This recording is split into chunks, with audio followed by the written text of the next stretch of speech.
Hello ആവശ്യം എല്ലാവർക്കും നമ്മുടെ യൂട്യൂബിലേക്ക് സ്വാഗതം. അപ്പോൾ നമ്മുടെ ഇന്നത്തെ പേരുണ്ടെങ്കിൽ വയനാട് സൈഡിൽ ചക്കത്തോരൻ ഉണ്ടാക്കുന്നതാണ്. അപ്പോൾ നമുക്ക് അതിൻ്റെ വീഡിയോയും കാര്യങ്ങളൊക്കെ ചെയ്യാം. അപ്പോൾ നമ്മൾ ഇടിഞ്ചക്ക നമ്മൾ ഇന്ന് പറയുന്നത്. അപ്പോൾ നമുക്ക് വീഡിയോയിലോട്ട് പോകാം. നമ്മൾ ഇടിഞ്ചക്ക തോരൻ ചെയ്യാനായിട്ട് എടുക്കുന്ന ചക്ക എന്ന് വെച്ചിട്ടുണ്ടെങ്കിൽ അധികം മൂക്കാത്ത ചക്ക എന്ന് വെച്ചിട്ടുണ്ടെങ്കിൽ അത്യാവശ്യം ചെറിയൊരു വലുപ്പമായതും പിന്നെ മൂക്കാത്ത ചക്കയാണ് നമ്മൾ ഇടിഞ്ചക്ക തോരൻ ഉണ്ടാക്കാനായിട്ട് നമ്മൾ ഉപയോഗിക്കുന്നത്.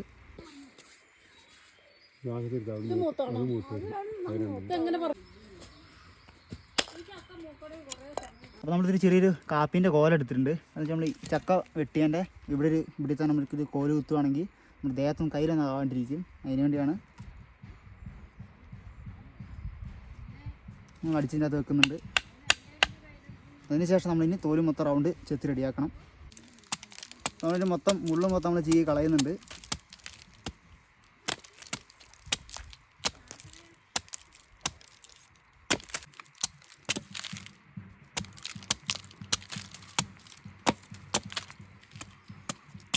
അപ്പോൾ നമ്മൾ ഇടിച്ചക്ക മൊത്തം നമ്മൾ വെട്ടി നമ്മളെ തൊലിയെ കളഞ്ഞിട്ടുണ്ട്. നമ്മൾ മൊത്തം മുണഞ്ഞിനും തൂത്ത് കളയുന്നുണ്ട്. ഇതിൻ്റെ അകത്ത് കാപ്പിയിലേയും കൊണ്ട് തന്നെ നമ്മളത് മൊത്തം മുണഞ്ഞിനും തൂത്ത് കളയാണ്. നമ്മളിത് മൊത്തം ഇനി ഇന്ന് കട്ട് ചെയ്ത് ചെറിയൊരു കഷ്ണങ്ങളാക്കണം മൊത്തത്തിൽ. അപ്പോൾ നമ്മളിതെല്ലാം റെഡിയാക്കി എടുത്ത് വെച്ചിട്ട് നമുക്കിത് ചെറിയൊരു കഷ്ണങ്ങളാക്കി എടുക്കണം.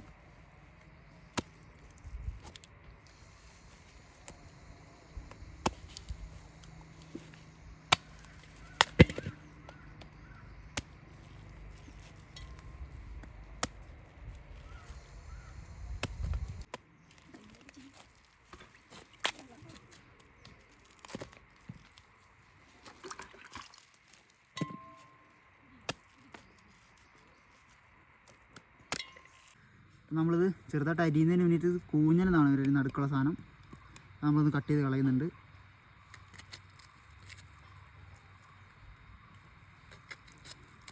ഇതേപോലെ ഇങ്ങനെ നമ്മൾ കട്ട് ചെയ്ത് ഇങ്ങനെ എടുക്കണം. ഇതിനാണ് ഇത് ചെറുതായിട്ട് അരിയാനായിട്ട്.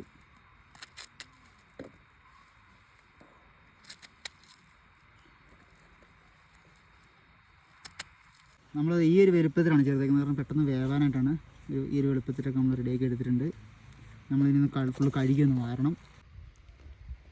ഇതാണ് നമ്മുടെ ഈ ചെറിയ ചക്ക കൊണ്ടുവരുന്നതാണ്. ചക്കക്കുരുവും ചക്കച്ചോളാണ് ഈ റെഡിയായി വരുന്നത്. കാണിച്ചു തരാം ചെറുതായിട്ട്. ഇതാണ് ചക്കക്കുരുവിൻ്റെത്. ഇതിൻ്റെ ചക്ക നമ്മൾ കാണിച്ചു തരാം. ചെറിയ ചോള ഇതൊക്കെ അതിൻ്റെ ജെല്ലി പോലെ അതിൻ്റെ തുള്ളി ഉണ്ടാക്കിയേക്കുന്നത് ചെറുതായതുകൊണ്ട് തന്നെ ആണ് അതിൻ്റെ ചക്കയും ചക്കച്ചോളയാണത്. ഇത്ര ചെറുതായിരിക്കും അങ്ങനൊരു ചക്കച്ചോള എന്ന് പറഞ്ഞത്. ഇത്ര ചെറുതാണ്, കുഞ്ഞു ചക്കയായതുകൊണ്ട് തന്നെ. അപ്പോൾ നമ്മളിതിലോട്ട് കുറച്ച് വെള്ളം ഒഴിച്ചിട്ട് മൊത്തം കഴുകിയെടുക്കുന്നുണ്ട്.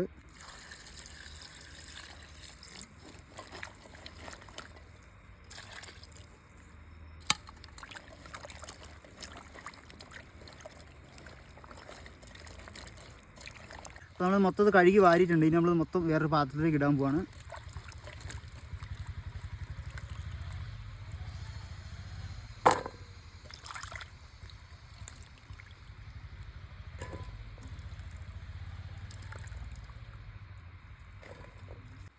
അപ്പോൾ നമ്മൾ ഇഡ്ഡലി ചെമ്പിൻ്റെ അകത്തേക്കാണ് നമ്മൾ ഇടിച്ചക്ക മൊത്തം ഇട്ടേക്കുന്നത്. കട്ട് ചെയ്തിട്ട് നമ്മൾ അതിൻ്റെ ഒപ്പത്തിൽ നമ്മൾ വെള്ളം ഒഴിക്കുന്നുണ്ട്. നമ്മൾ അതിൻ്റെ അകത്തേക്ക് ആവശ്യത്തിന് ഉപ്പിടുന്നുണ്ട്.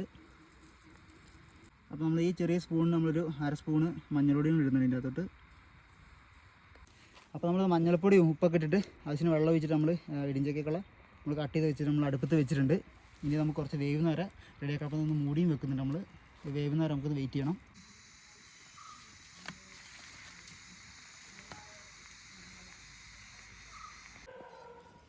ഇടയ്ക്ക് വന്നത് വെന്തിട്ടുണ്ടോ എന്ന് നോക്കണം.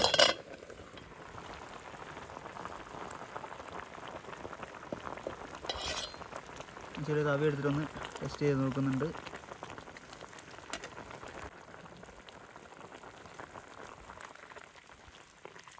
ഭയങ്കരമായിട്ട് വേവിക്കേണ്ട ആവശ്യമില്ല, ഒരു പാതിക്കാക്കിയാൽ മതി.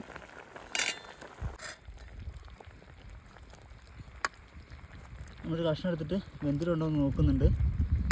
ഞെക്കി നോക്കുമ്പോൾ ഒരു പരമാവധി വെന്താൽ അധികം വെന്ത് വരുന്നത് ഇത് ഉപ്പേരിയാക്കുന്ന തോരനാക്കുന്ന സമയത്ത് അളിഞ്ഞു പോകും. ചെറുതായിട്ടൊന്ന് ഞെക്കി നോക്കുമ്പോൾ മനസ്സിലാകാൻ പറ്റും. ചെറുതായിട്ടൊന്ന് ഞെക്കി നോക്കുന്നുണ്ട്. ഈ ഒരു ചെറിയൊരു പരിവായാൽ മതി. ഫുള്ള് മൊത്തത്തിൽ റെഡി ആയിട്ടുണ്ടാവും ഈ ഭാഗത്തിന്. നമ്മൾ വാങ്ങി വെച്ചു നമ്മൾ അടുപ്പത്ത് വെച്ചിട്ടുണ്ടായിരുന്നു. ഇതിന് നേരം നമുക്ക് അരിപ്പത്തട്ടിലോട്ട് വെച്ചിട്ട് വെള്ളം ഒന്ന് മൊത്തം ഊറ്റി കളയേണ്ട ആവശ്യമുണ്ട്.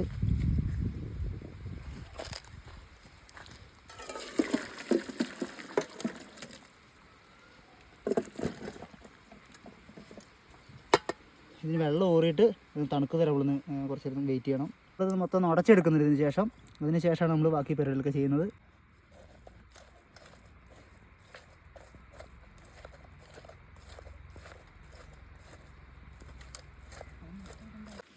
അപ്പോൾ നമ്മളിത് മൊത്തം ഉടച്ചെല്ലാം റെഡിയാക്കി എടുത്തിട്ടുണ്ട്. എന്നിട്ട് ഈ പരുവത്തിലാണ് എടുത്തേക്കുന്നത്. അത്യാവശ്യം ഉടഞ്ഞ രീതി ആയിട്ടുണ്ട്. നമ്മൾ നേരെ ഇനി അടുപ്പത്തോട്ട് വെക്കാൻ പോവുകയാണ്. അപ്പോൾ നമ്മൾ ഒരു 4-5 മുളക് എടുത്തിട്ടുണ്ട്. പിന്നെ അതുപോലെ വെളുത്തുള്ളി മുഴുവൻ എടുത്തിട്ടുണ്ട്. ഈ മുളക് മൊത്തം നമ്മൾ ഒരു 3 കഷ്ണം വെച്ചിട്ട് ഓരോ മുളക് മുറിക്കുന്നുണ്ട്. ഇതൊന്ന് പൊട്ടിച്ച് റെഡിയാക്കി എടുക്കണം. അതിനുശേഷം നമ്മൾ കട്ട് ചെയ്തെടുത്തത് മൊത്തം നമ്മൾ മിക്സിയിലിട്ടുണ്ട്. ഇത് നമ്മളൊന്ന് അരച്ചെടുക്കണം ചെറുതായിട്ട്. നമ്മൾ അതിലേക്കൊരു അരമുറി തേങ്ങ ചിരണ്ടി വെച്ചിട്ടുണ്ടായിരുന്നു. നമ്മൾ അതിനകത്തൊരു അത് ഇടുന്നുണ്ട്. ഇത് കൂട്ടിയിട്ടാണ് നമ്മൾ അരച്ചെടുക്കുന്നത്. വെള്ളം ചേർക്കാണ്ട് ഈ ഒരു പരുവത്തിലാണ് നമ്മൾ റെഡിയാക്കി എടുത്തേക്കുന്നത്. അരമുറി തേങ്ങയും 3-4 മുളകും പിന്നെ ഒരു വെളുത്തുള്ളിൻ്റെ ഒരു ഇതാണ് എടുത്തത്. ഈ പരുവത്തിന് എടുക്കാൻ പാടുള്ളൂ. അപ്പോൾ നമ്മളിതാ ചട്ടി അടുപ്പത്ത് വെച്ചിട്ടുണ്ട്. ഇനി ഇതിൻ്റെ അകത്തോട്ട് നമുക്ക് കുറച്ച് വെളിച്ചെണ്ണ ഒഴിച്ച് റെഡിയാക്കി എടുക്കണം. ആവശ്യത്തിന് വെളിച്ചെണ്ണ ഒഴിച്ചിട്ടുണ്ട്. ഇനി അത് കുറച്ചൊന്ന് ചൂടാകുന്നവരൊന്ന് വെയിറ്റ് ചെയ്യണം.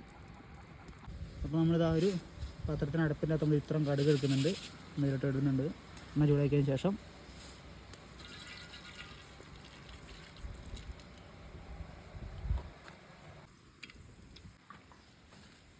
നമ്മൾ തേങ്ങ ചിരണ്ടതിനകത്തേക്ക് നമ്മളൊരു സ്പൂണ് മഞ്ഞൾപ്പൊടി ഇടുന്നുണ്ട്. അതിനുശേഷം നമ്മളിത് മൊത്തം മിക്സാക്കി കുഴച്ചെടുത്തിട്ടുണ്ട്. നമ്മൾ തേങ്ങയും വെളുത്തുള്ളിയും എല്ലാം കൂടെ അരച്ച് വെച്ചിട്ടുണ്ടായിരുന്നു. മുളകും കൂടെ അതിൻ്റെ കൂടെ മഞ്ഞൾപ്പൊടി ഇട്ട് കുഴച്ചെടുത്ത് വെച്ചിട്ടുണ്ടായിരുന്നു. അതിനുശേഷം നമ്മളിത് ചട്ടിലോട്ട് ഇടാൻ പോവാണ്.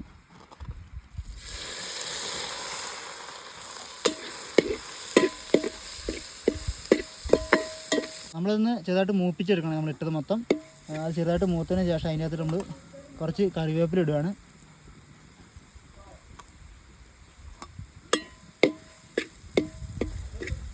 അതിന് ശേഷം നമ്മൾ അതിൻ്റെ അകത്തോട്ട് സ്പൂണ് കുരുമുളക് ഇടുന്നുണ്ട്. മൊത്തം ഇളക്കി കൊടുക്കുന്നുണ്ട്. നമ്മളിത് നേരെ നമ്മൾ മൂപ്പിച്ചതിലോട്ട് ഇടാൻ പോവാണ്.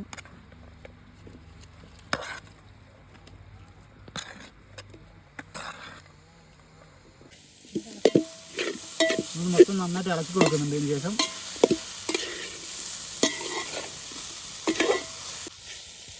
മൊത്തമായിട്ട് ഫുള്ളൊന്ന് ഇളക്കി റെഡിയാക്കി വെക്കുന്നുണ്ട്. കുറച്ച് നേരം വേവിക്കുകയാണ്. ഇനി നമ്മൾ കുറച്ച് മുളകിൻ്റെ കുറവുണ്ട് എരിവിൻ്റെ. അപ്പോൾ നമ്മൾ ലേശം കുറച്ച് കുരുമുളക് ഇടുന്നുണ്ട്. നമുക്ക് ആവശ്യമനുസരിച്ച് കുരുമുളക് ഇട്ടാൽ മതി. അത് നമ്മൾ അതിലിട്ട് മൊത്തം ഇളക്കി കൊടുക്കുന്നുണ്ട്. അപ്പോൾ നമ്മൾ ഫുള്ള് ഇടിഞ്ഞക്കൻ്റെ വീഡിയോ മൊത്തം നമ്മൾ ചെയ്ത് കഴിഞ്ഞിട്ടുണ്ട്. അപ്പോൾ നമ്മുടെ വീഡിയോ ഇഷ്ടപ്പെട്ടിട്ടുണ്ടെങ്കിൽ ചാനൽ സബ്സ്ക്രൈബ് ചെയ്യാനും സപ്പോർട്ട് ചെയ്യാനും മറക്കരുത്. അപ്പോൾ നമുക്ക് അടുത്തൊരു വീഡിയോ ആയിട്ട് കാണാം. Bye bye.